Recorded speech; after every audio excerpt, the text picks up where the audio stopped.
He was like, yeah, those pictures aren't coming on the internet. Those were not as flattering. But yeah, so you're right. Like when you go out to a restaurant, like it's hard to turn off being the restaurateur, and especially when you're like in the hospitality industry, like I don't want some bitch like hovering over me like, do you want more water? No, just let me be. But at the same time, like, don't neglect me. So it's a happy median finding. The interesting thing too has been my wife has become the restaurateur, so she's pointing out all the things that could be right and could not be right, even in here.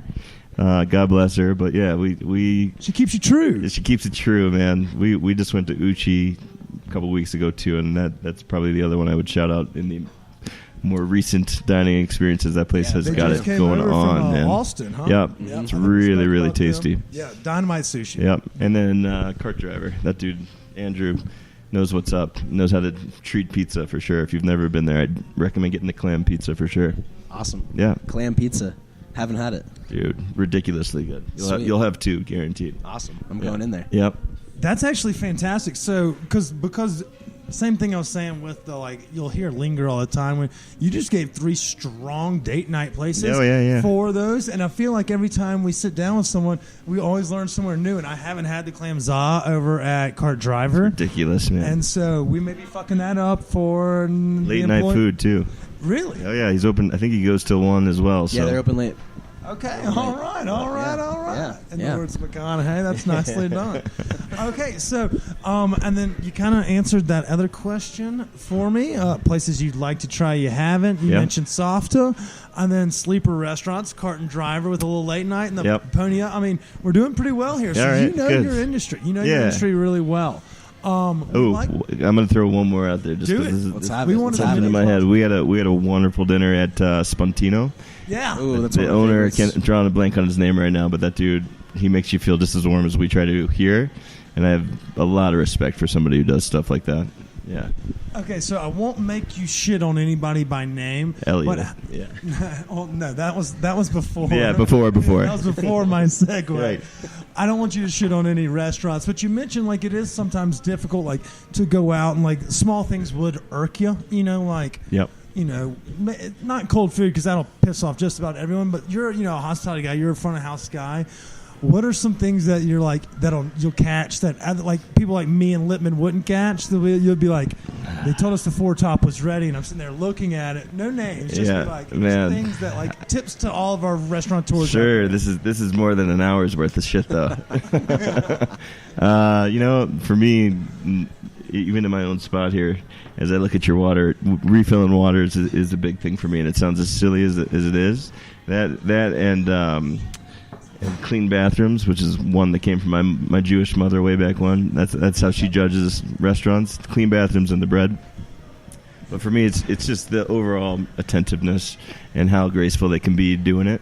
If I'm pouring a bottle of wine for myself and my wife, that means that we're missing the mark, if you ask me. I'm not here to pour my own wine. I do that at home or in my own restaurant. I want you to make sure that our glasses are full. That's why we ordered the bottle, right? And then after that, just dirty plates sitting around. It drives me nuts. This is a dangerous question, man. This brings out the psychotic side of my restaurant experience. That OCD factor. Yeah, it's OCD for sure. Restaurants great though, so don't shit. Don't give a shit. It's even down to Man, it's not like you're like Burger King, corner 12th and Williams. How the manager's dressed and how they come and touch a table and talk to you, how aggressive that can be sometimes. It's not this smooth, like... You have the balance. You got to find that nice balance. Yeah, you got to know how to ask a question that actually matters, not how's your food kind of thing. You know what I'm saying? It just drives me nuts. Well, I can personally, firsthand experience, guarantee you'll have the right hospitality here at the Wayback. Jared makes sure everyone takes care of everyone really well, and I kind of like the meticulousness. Fuck yeah, that makes me feel like. And for those that are looking for exceptional service with exceptional food, crafted cocktails that pairs with the meal, I mean, you're not going to find a better spot than here. That's how I feel. Did you see that subtle, like, we just complimented him? Yeah, that was really Thank you. Cheers. Thank you. Yeah. Well, you're not out of the woods yet. I know that we're wrapping up on some folks' commutes, and we still have a little ways to go. These are one of our regular segments that we ask all of our guests. Shout out to our boy, Fat Guy in Denver. He's always done very well in this segment.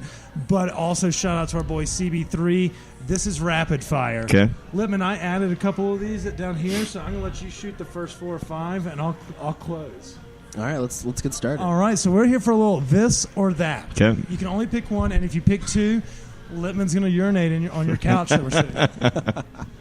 We need some good segue, jam and music to go into these segments. Oh, do you remember the video game growing up, Crossfire, where you had the little metal pellets? Yep. Maybe we could once we find a real producer and editor, we'll have them put in that Crossfire video. You know what I'm talking about? I like it. The kids I think that's good. Off into, I like it, man. Yeah, thank you. I just came up with that off the top of my head. That's not true. Freestyling. Yeah. All right, lead the way, Bubba. Here we go. Coffee or espresso? Man, coffee. Breakfast or dinner? Dinner. Liquor or wine? Ooh. Liquor. Ooh. It's tough, though. Pasta or ramen? Pasta, just because of my boy John Lavell's pasta here. Thick or thin crust pizza? I'm going to go thin crust. Here we go. Tacos or bao bun? These are tough. Yeah, I'm glad we got on some good ones. We'll go tacos, and that's a shout out to the Bruises right there. All right. So these are 3. We kind of throw in some improvs after I got to know you. I wanted to add them some. Yeah. So you're a live music guy, Ogden or the Fillmore? Ogden all day long. I couldn't agree more. Fuck the Fillmore. Yep. Le'Veon or James Conner? You know the answer to that. Connor all day long. Le'Veon should be selling cars. We believe in JC. Yeah. Maybe not y'all, but I did. Yep. What's it called? Bluegrass or jam bands? You can have them both with Green Sky Bluegrass. How about that plug, boys? Ooh. Probably both, though. I can't answer that one or the other. I just went to see Phish in Vegas and thought that was going to be the end of my tenure after. Wait, Culta Vita or whatever the fuck that shit was called? I can't think of the name of the album, but it's because it's not real. It sticks to your head now, though, man. I didn't absolutely love it at first sight, but the production that went behind it, and then we found ourselves singing the songs 2 nights later, and they put some thought into that one, and the quote-unquote curveball that they threw at everyone was pretty fucking spot on. That was the true curveball. It really was, man. They went to great lengths. Exactly. I don't know if there was any correlation to that, but it was damn good, dude.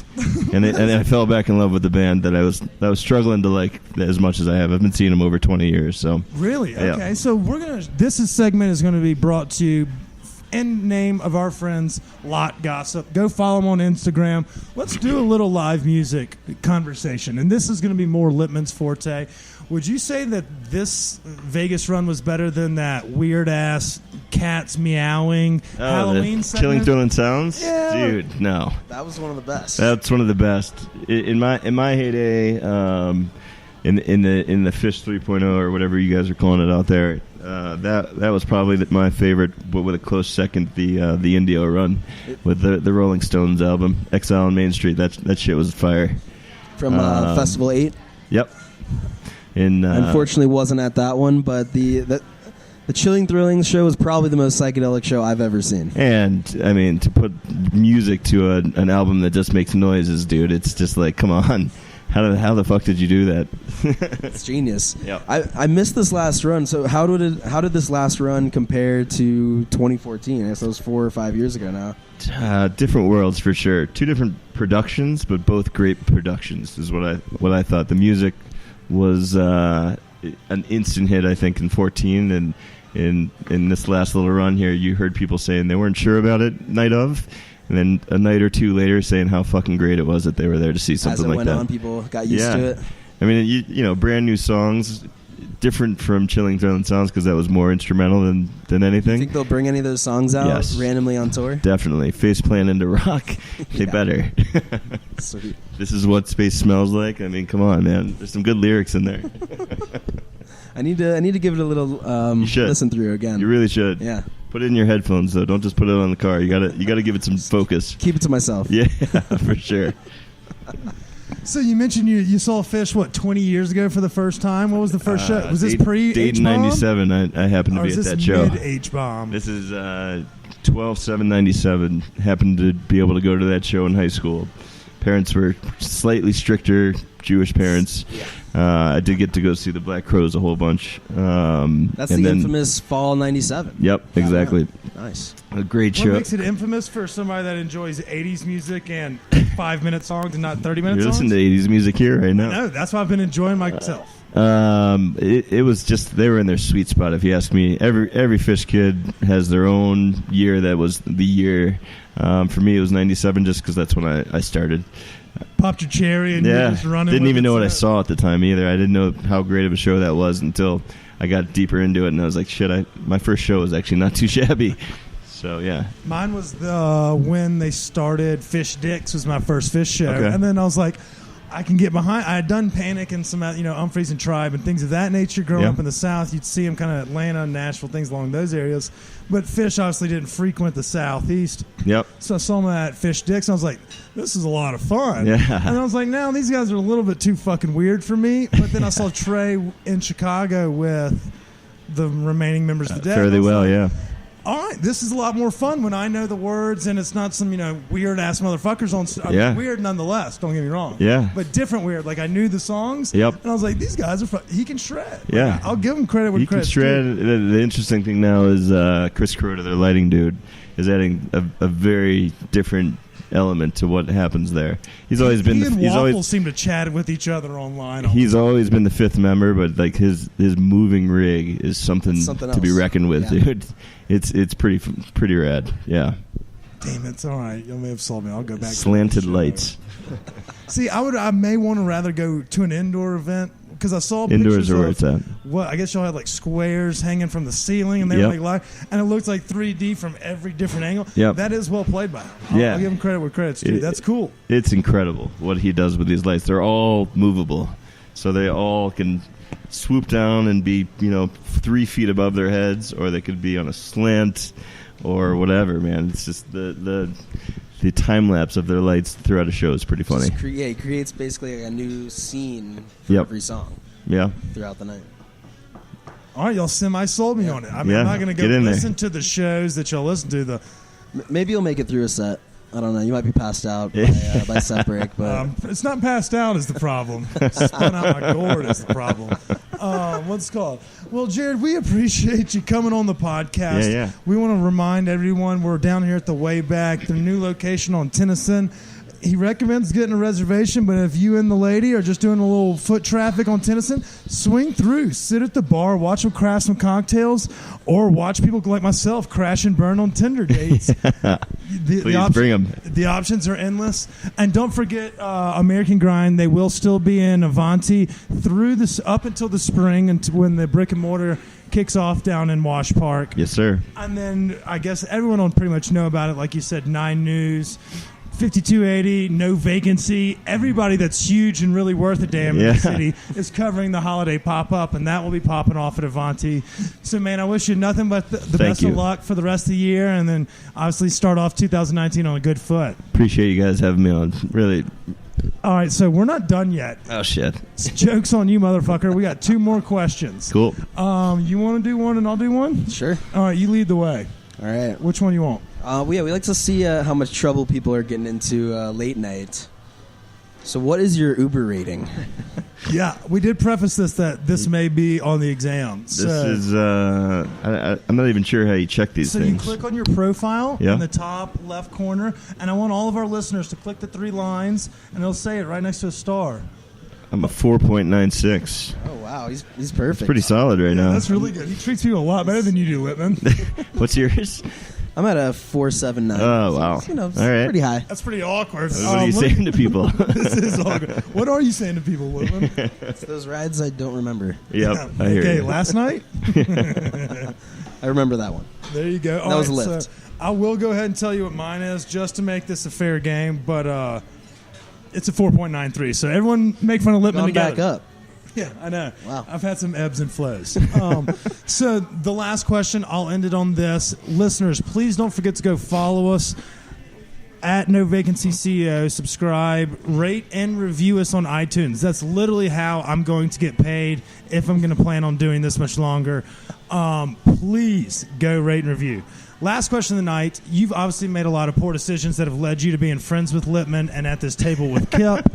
If you had to subject one of your friends who maybe you're mad at, maybe they're not that good of a friend, who would you subject to join us here on the hot seat next chance we get? Man, this is tough. This is going to be a tough one for you to get, but I'm going to say my buddy Jordan Adler, the owner of One Up. Shout out to him for sure, because he's about to